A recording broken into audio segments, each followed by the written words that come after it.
Chances are, if you've listened to or watched any number of reviews for this particular movie, 2015's The Witch, which incidentally is the debut of Robert Eggers, the writer and director of the movie, and currently it's his only film, but there's another one coming out around 2019, I believe, The Lighthouse. This is the kind of movie where, regardless of if it's a positive or a negative review, the kind of things that are said about it tend to be similar. And that's totally justified, because the way that the film is made, the way that the story is told, the pacing, the sound, even the lighting and the colour really do work in that kind of way where it's a Marmite movie. It will make some people love it and some people hate it. Now, in some ways it kind of reminded me of two other movies which I've seen both recently and in the past put together. There were elements of It Comes at Night and also some elements of Shyamalan's The Village. Now, many people don't like The Village. I personally do. I like most of Shyamalan's films, actually. Some of them I absolutely love, like Split, which was my favourite movie of the year, that particular year. This one is one that it took me a while to get around to actually watching, because I don't have a huge amount of interest in witch movies or possession movies. They just don't really do it for me, typically. But the fact that this one was slightly more controversial actually piqued my interest more. And I'm sure that's the case for some of you guys as well, where hearing bad things about a movie can kind of be good press as well, because it makes it notorious to some degree. So does this movie deserve that? At least, of course, from my point of view. Well, there are certain things about the movie which I liked a lot, and they tended to be on the side of how it was made and how it was told and how it looked. But then as far as the story itself, it wasn't that I didn't like it. I certainly wouldn't say that I hated this film or that it was a bad movie in any particular way, but at the same time, I don't feel like it's the kind of movie that I'm going to rewatch that often, if at all. And again, that isn't typically a bad thing for me, because if there is a film that I would not recommend watching, chances are I'm probably not going to review it at all. So saying that I'm not going to watch it again could kind of be indicative, for me at least, of certain movies which are really powerful or really well told, but that I just don't feel like I need to watch again or want to watch again. For instance, something that might be about the Holocaust, as an example. It's a movie which might be historically relevant, really well made, for instance, something like Schindler's List as an example, but you're not necessarily going to watch it for entertainment value. It's not that kind of film. Or Saving Private Ryan, for instance, the first 5 or 10 minutes in particular. Is it entertaining? Well, it depends on your definition. From a filmmaking point of view, yeah, it's some of the best portrayals of shock and death ever put to film. Is it entertaining in a chat it up with your mates kind of way? Well, for most people, probably not. And I feel kind of in a similar way about this movie, The Witch. Now, the essential plot is super simple. It's set way back in the 1600s, which I personally like the choice of. You could have easily set it in modern times. In fact, you could pretty much set this story in any time and it would still work, which is something that you can't say about that many films, really, because the movie is not based on science. It's based very heavily on religious belief, religious fervour, faith, lack of faith, and also how limited people's knowledge was, both in a general sense of learning and also religious learning, where people would tend to just repeat scripture aloud as if it was some kind of talisman for them to use. And that comes from someone who does have a religious background and upbringing, but still having that kind of just repeating words for the sake of it attitude, well, clearly that's not going to do anything for you. It's not like holding up a Bible is going to bring lightning down from the sky or act as a bulletproof vest for you, in a physical sense at least. So in a movie like this, it's interesting to have a modern day portrayal of seeing how people were so limited back then. Even if they had the right idea or good intentions, they could still just be flawed in the way that they carry that out. And of course, stories of people being accused of being witches and burnt at the stake, all that kind of stuff from back in the day, regardless of country to some degree, but it tends to be thought of from this kind of time period especially. It is just that, it's notorious. It was so easy to get people killed just by accusing them. And funnily enough, it actually has a similar rewarding effect from a storytelling point of view as mental homes do, insane asylums, because in a very similar kind of sense, the accusation, that somebody is insane is sometimes enough from a storytelling point of view to get them falsely admitted. And of course that works very well in a horror or thriller setting also, in a similar way to how being accused of a witch can as well. Now, getting back to the story, which as I said is super simple, it revolves around a family. They are pilgrims, I believe would be the correct term, and the father, right at the start of the film, disagrees with the church, basically, on their plantation. So they leave to start their own new life, set up their own little farm, very near to a forest, and then, basically, one of the children is kidnapped. They don't know what by, they don't see what by. Some of them think it's a wolf, some think it's a witch, some think it's some sort of other creature, maybe an Indian perhaps, because it's that kind of time period. But they don't know for sure, and of course that is an excellent way of telling the story, because if you don't allow even the characters themselves to see what it was, it creates this internal tension, because not only do they not know, but you don't know either, as the audience member, at least for a certain amount of time. It's not confirmed what it was that took the child, what it is that's threatening the family potentially, because you could go down two routes. You could take it down a supernatural route, if it indeed is a witch, or you could take it down the kind of physical threat route, like Backcountry or Black Country, I can never remember the name of that movie, but about the grizzly bear.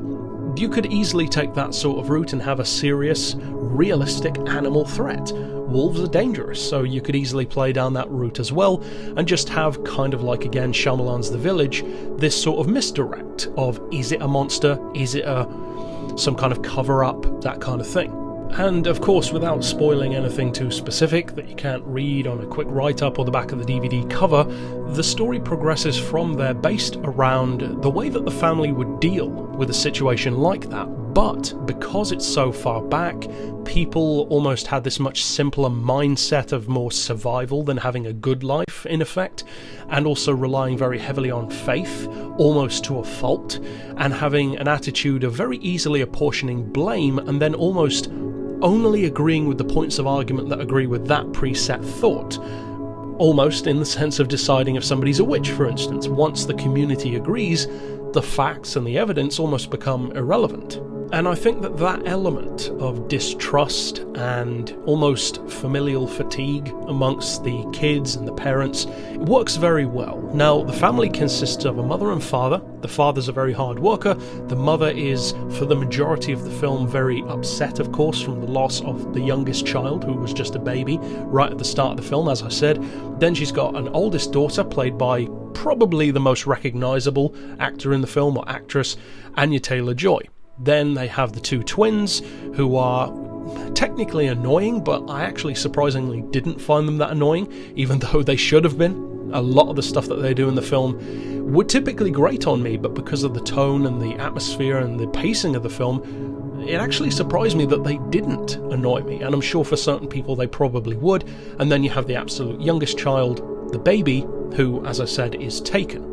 Now, the reason why I said that this reminds me of a combination of It Comes at Night and Shyamalan's The Village is because, just like those two movies, I can totally understand why some people would be very disappointed with how the film tells its story. Not necessarily in terms of the outcome, which tended to be the majority of the reason why The Village was panned, but in terms of It Comes at Night especially, it's a very slow burn. People would call it slow, people would call it deliberately paced, people would say it takes its time, and all of those things are true in the case of this one. But I think that it was appropriate. It's not the kind of film which is rewatchable in a sense of, as I said earlier, entertainment, but if you do want to set aside the time to really get invested in it and enjoy it, I think you can. There's plenty to like. But, with that being said, most of the stuff that I liked about it was more on the filmmaking side rather than the film itself. And some of the things that I liked the most were things such as how the movie is almost black and white sometimes. There's slight colour, but not very much at all. It's very washed out, very dreary, extremely dreary in fact. It makes movies like The Black Death look pretty colourful in comparison. And the sound design is similar. There are certain complete scenes or sequences where the sound of the characters and sound effects are completely muted and only music is playing. Other times when there's no sound at all and you just watch what's unfolding. I love that kind of technique. It's the same kind of technique that I like to use in some of my shorts and ideas that I have for future projects. I appreciate that kind of storytelling. So from a filmmaking point of view, I think it was well written and well directed, and the visual and audio experience is, for the most part, great, I think, in a very slow burn kind of way.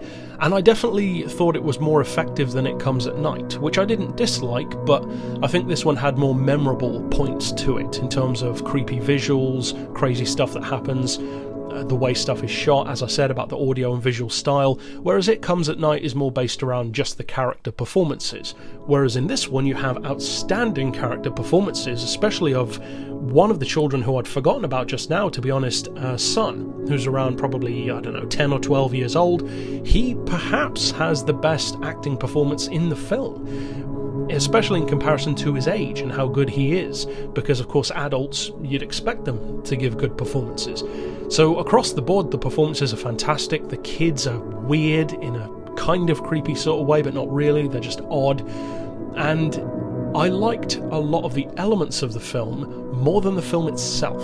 So to get to the actual scores, how am I going to rate it? Well, first of all, of course, we have the story and the plot. And for the story and plot, I'm going to give it a 6, because I think that the pacing will definitely hurt it for some people. It's extremely slow. The story itself you could sum up in a couple of sentences, maybe even one sentence if you wanted to.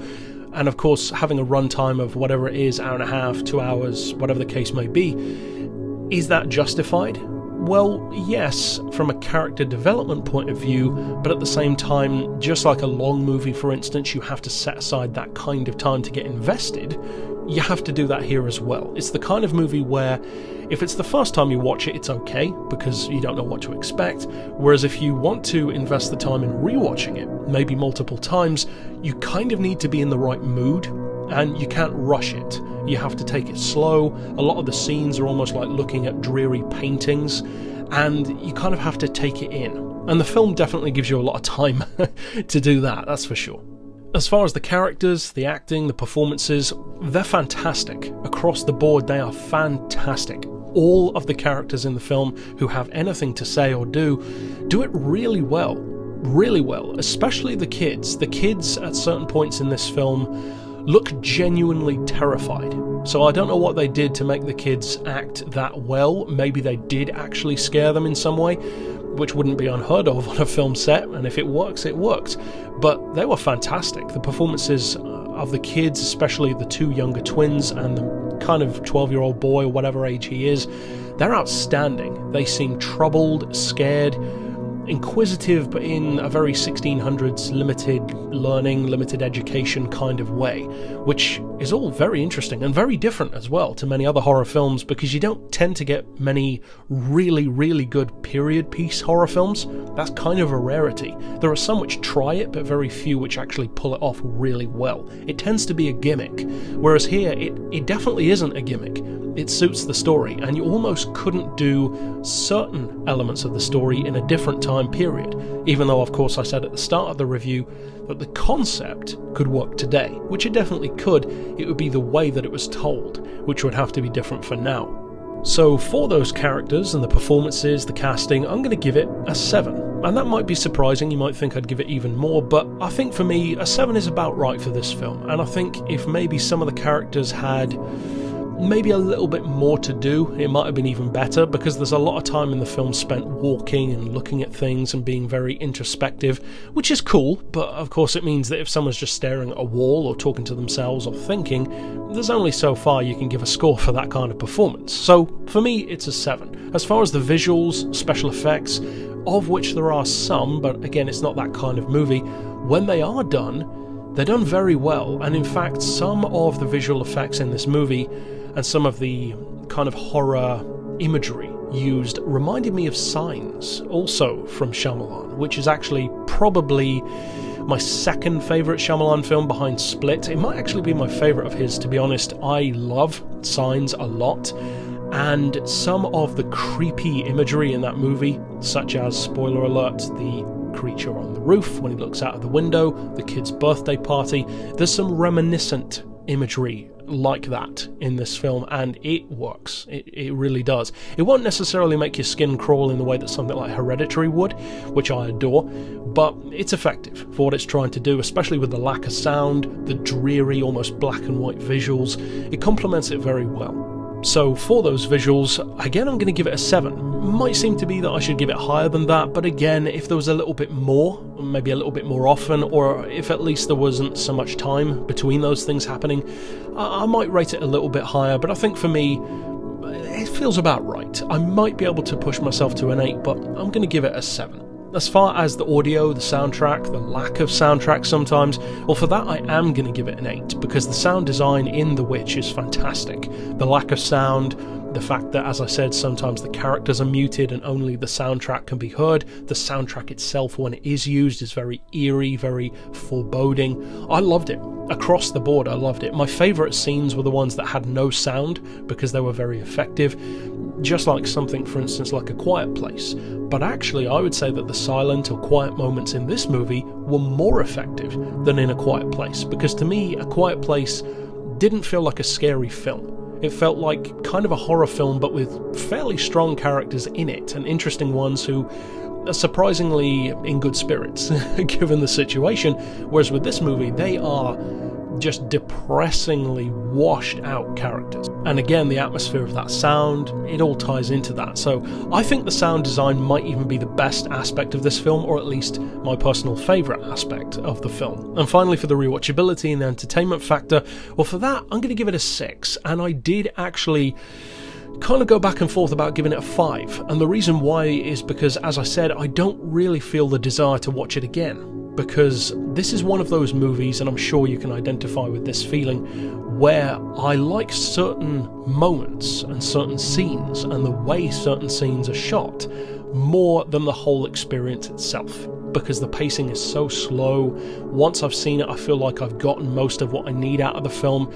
Whereas with others, I can watch them again and again. For me, this just wasn't one of those occasions. It's definitely not the kind of movie for a group watching, because people will start talking because it's so slow and so quiet.